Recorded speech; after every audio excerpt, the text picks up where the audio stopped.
Today we're going to talk a little bit about clipping masks. Now, a clipping mask is something you're going to want to do once your illustration is mostly completed. It can be edited after a clipping mask is made, but usually a clipping mask is a way to crop your illustration or to clean up the edges. So if you look here, I have my two panels that are completed, and the edges don't look very nice. They look a little uneven. It didn't look like I took care of it. Even the cat here is hanging outside of the border, so a clipping mask can fix that. But first of all, I want to prepare my file. I'm going to zoom out with Command minus a couple times, just so you can see. Sometimes as we're working on our illustrations, we leave things in our pasteboard, like I have this reference image here. You're going to want to get rid of it before you finalize your file. So I have all of my layers very carefully laid out, so I can turn these eyeballs on and off next to them. You see I have my reference photo on a separate layer. I have all of my illustrations for my left panel on a separate layer, and I have all my illustrations for my right panel on a separate layer. Then I have my guides, because then it's really easy to shut them on and off, and my background, which is that purple. And remember, the background goes all the way out to the red safety line. You want something other than white. All right, so first things first, I'm going to keep the guides off in this case, but I'm going to get rid of this reference image. Because it's on its own layer, all I need to do is click on it and go down to the garbage can at the bottom of the layers palette. It will say, do you want to delete this layer? Yes, yes I do. Now, if it's not on its own layer, you might have to go into a specific layer and find it, and then you could delete that. Here I'm going to delete the sky in the rectangle window there. Now I don't want to do that, so I'm just going to Command Z and bring it back, but that's how you would do it.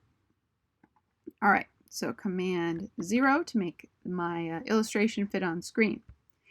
So to make a clipping mask, I am going to grab my rectangular marquee tool, and I am going to make sure that my fill is white and my stroke is black.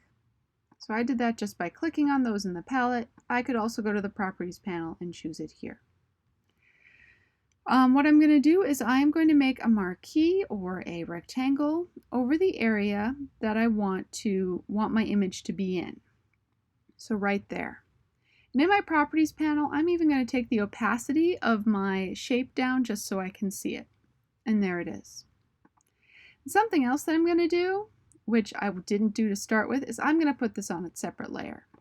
So I'm going to make a new layer, and I'm going to call this clipping mask.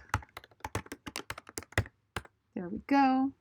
And that shape I just made, that rectangular shape right here, I'm just going to grab that, I'm going to pull it up and drop it into the clipping mask layer, just so I keep my left and my right panels all separate.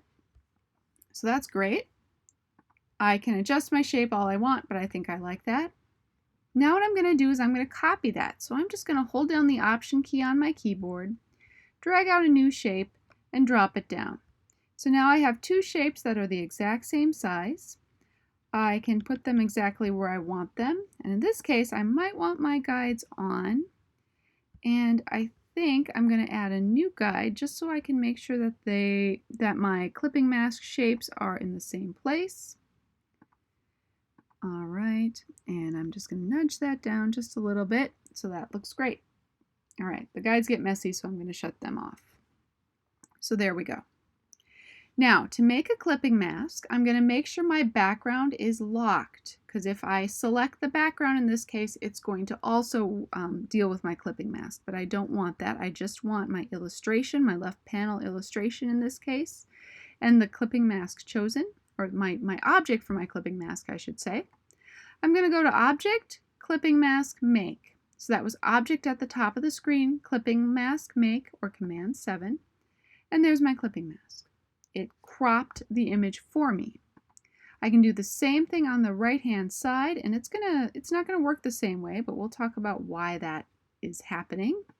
Again, Object, Clipping Mask, Make, and it didn't work the same way. So if that happens to you, what you need to do is look at your layer. So I'm going to bring my right layer down, and I'm looking, and oh look, a bunch of stuff is locked. So I'm going to unlock everything in my right layer here. I'm going to select everything again. Then Object, Clipping Mask, Make, and then my clipping mask works. Okay, so there it is. Under my clipping mask layer, you see that I have these two clipping groups, which represent the left and the right layers. And I have all my shapes within those layers. Now, if I want to work on my illustrations a little more, and I've already made my clipping mask, I'm just going to double click in the clipping mask, and then I can adjust those shapes. Okay, so there you have it. That's how you make clipping masks.